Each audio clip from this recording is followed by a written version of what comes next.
জীবনে ভালোবাসা এক অপরিহার্য উপাদান। ভালোবাসা কোনো বস্তুগত বিষয় নয়, এটি হৃদয়ের গভীর এক অনুভূতি।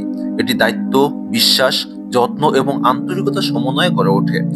ভালোবাসা এমন এক শক্তি যা জীবনের প্রতিটি ক্ষেত্রে প্রশান্তি এবং আনন্দ বয়ে আনে।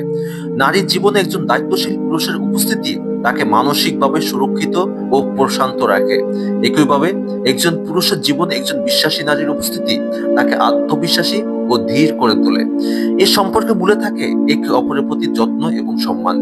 একজন নারী যখন ছায়ার মতো পুরুষের পাশে থাকে, তাকে তা মানসিকভাবে উৎসাহিত করে, তখন পুরুষটির হৃদয় সতেজ হয়ে ওঠে, কাজের প্রতি তার উদ্যম বেড়ে যায়। অন্যদিকে একজন পুরুষ যখন নিজের ঘাম ঝরিয়ে নারীর জন্য জীবন নির্বাহের ব্যবস্থা করে, তাকে সুরক্ষিত রাখে, তখন নারীরও মনে প্রশান্তি নেমে আসে। এই ভালোবাসা কেবল দেহ নয়, বরং মন ও আত্মাকে এক অন্যরকম শান্তি দেয়। সুখ মানুষ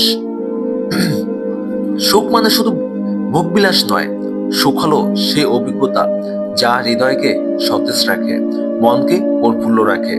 এই সুখের মূলে থাকে ভালোবাসা এবং একে অপরের প্রতি নির্ভেজাল দায়িত্বশীলতা। ভালোবাসা সেই পাখির গান যা মনকে বসন্তের মতো শীতল করে।